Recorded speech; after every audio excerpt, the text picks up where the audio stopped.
আজ আমি এমন এক বিষয় নিয়ে কথা বলবো, যে বিষয়টা নিয়ে আমরা প্রতিদিন কথা বলি, ঝগড়া করি, কিন্তু গভীরভাবে ভাবি না।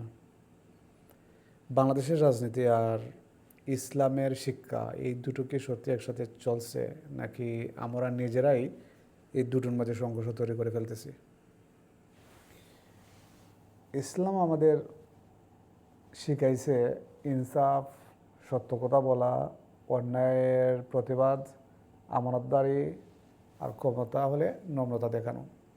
কিন্তু আমরা রাজনীতিতে কি দেখি? মিথ্যা আশ্বাস, ক্ষমতার লড়াই, দলীয় স্বার্থে অন্যায়কে হালাল বানানো, আর নিজের লোক হলে 7 খুন মাফ। কিন্তু ইসলাম বলে তোমরা নিরপেক্ষে দৃঢ়ভাবে দাঁড়াও, যদিও তা নিজের বা আত্মীয়ের বিরুদ্ধে হয়।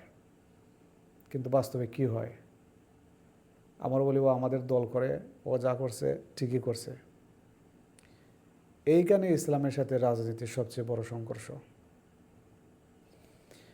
সমস্যা শুধু রাজনীতিবিদদের না, সমস্যা আমাদেরও। আজ আমরা দলকে বানাইছি ধর্মের মতো, আর নেতারে বানাইছি নবী নিষ্পাপ।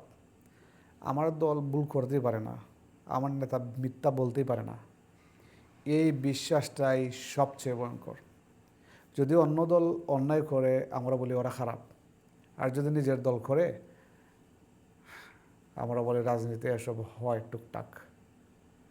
নিজের দলের লোক খুন করলেও বলি পরিস্থিতির শিকার। আর এটাই অন্ধত্ব।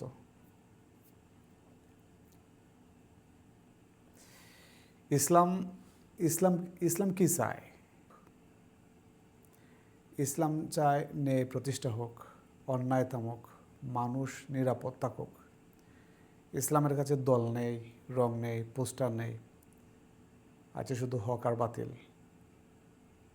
আর যদি আমরা মুসলমান হয়ে ভুলকে ভুল বলতে না পারি, শুধু দলীয় পরিচয়ের কারণে, তাহলে প্রশ্ন রাজনীতির না, প্রশ্ন আমাদের ইমানের। রাজনীতি খারাপ না, খারাপ হলো রাজনীতিকে অন্ধভাবে অনুসরণ করা। একটা সিদ্ধান্ত নেওয়া উচিত, আমরা কি আগে মুসলমান নাকি আগে দলীয় সমর্থক?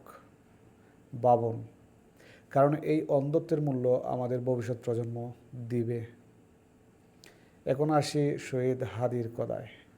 একজন মানুষ খুন হলো, একজন তরুণের প্রাণ গেল, কিন্তু প্রশ্ন হলো, হাদির খুনের বিচার কোথায়?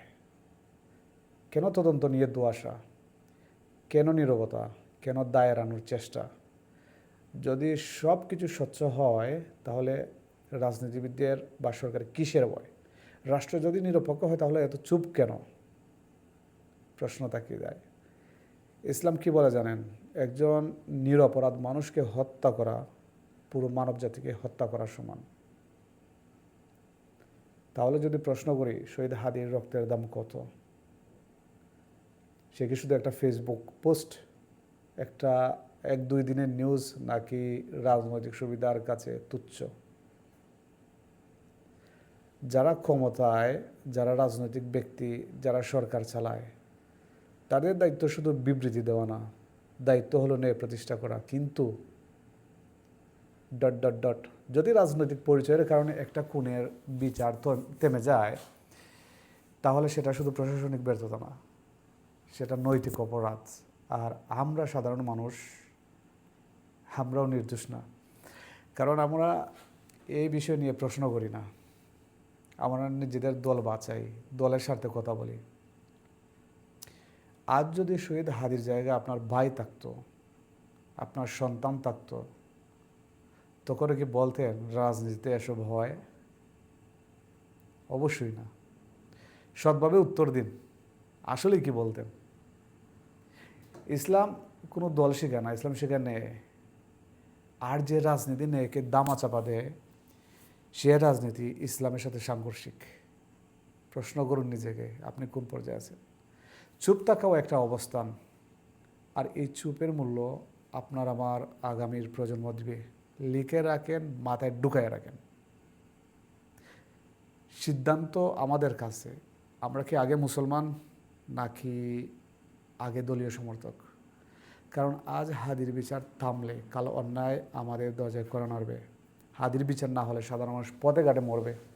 কোনো বিচার হবে না, কেউ বিচার পাওয়ার আশাই করবে না। দেশ হবে নরকে পরিণত, আর সেই নরকে আপনি জ্বলবেন। ন্যায়ের পক্ষে দাঁড়ান, কারণ ন্যায় হারালে কেউ নিরাপদ থাকে না। আল্লাহ হাফেজ।